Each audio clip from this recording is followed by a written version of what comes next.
Hi everybody. This is Janet Riney, and I'm here introducing my lovely, gorgeous friend Anne Ross as part of our webinar series, looking at and having conversations about the livelihood of the principles.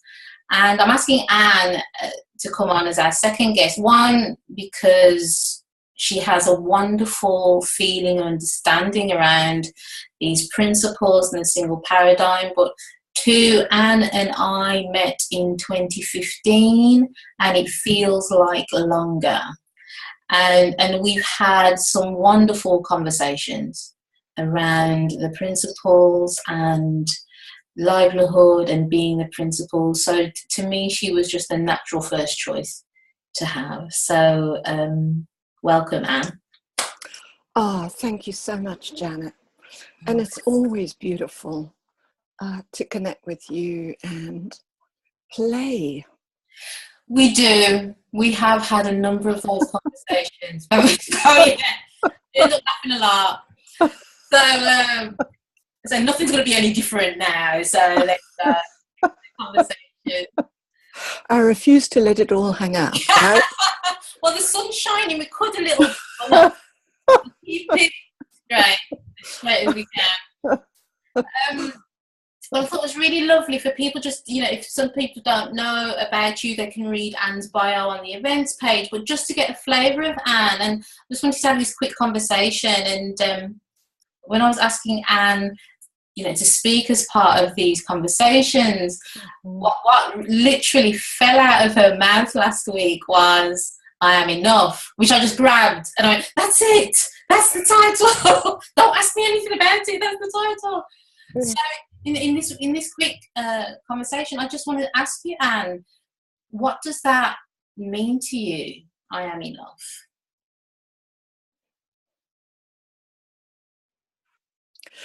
So I guess that I've been a person all my life that never felt good enough. And I'm guessing that there are a whole lot of people out there that have experienced the same thing. And what I know is, as soon as I had the insight that that thought that I was getting, I'm not enough or I'm never good enough, is only thought in the moment, and I don't need to pay a lot of attention to it. I don't need to believe that it's real. It literally confirmed to me the logic and the wisdom behind the power of thought. So if I get the thought, I'm not good enough, I can't do this, and then I begin to make up a whole story about it, what I'm noticing is that as soon as I get that thought, I see that it's only thought in the moment passing through. And it's not even worth giving it any attention. And it really is as simple and profound and beautiful as that. Wow. Coming to livelihood, if we look at the word livelihood, it's about living in life. It's about not focusing on my business 100%, because the more that I see that I'm living thought in the moment, it's when I'm in the greatest joy. I'm walking on the beach, I'm talking to people, I'm patting a dog's head. That's the time that I get into conversation with people. And sometimes the conversation turns to what's troubling them, what's happening in their lives. So we have a good old laugh and joke. And it also gives me an opportunity to just pop in something about thought, something about what's going on for me, just to make a connection with somebody. To me, that's livelihood. And it doesn't matter where it is. It can be in the middle of a sale. I was in Marks and Spencer's on Saturday morning, and I found myself in the middle of a sale. I hate sales, and the place was absolutely packed, and there were queues all over the place. So I potted around a little bit, just making connections with other people who hate the same. And it doesn't matter where you are, whether you're in the most peaceful, quiet place, or whether you're in a rose garden, or whether you're in the middle of Marks and Spencer's, not enjoying what's going on. I can still find connection in the not enjoying what's going on. And out of that can come the most delicious conversation that actually begin to point people to what's true, what's logical, what's a fact. And even in a few moments, a face lights up, a child smiles, a baby stops crying. It's all about connection. And in the moment of connection, that feeling of being enough is always present. And the more that I live in the moment, I find, the more I'm present to what is, the more peaceful I am, the more productive I am, and the more successful I am, because I'm not attached to the outcome. It's so beautiful, Anne. So beautiful. When I was listening to you, and it was like, as you said, it was whether you're petting a dog or anything, it's about you living and being. You're not doing anything special. And when you first said the word connection, that really resonated with me, and then you continued to build upon that as well. And I loved when you said, when you're in connection, then you know you're enough. Could you just say a little bit more about that? Or yeah, I think I'm going to ask you to say a bit more about that. And yeah.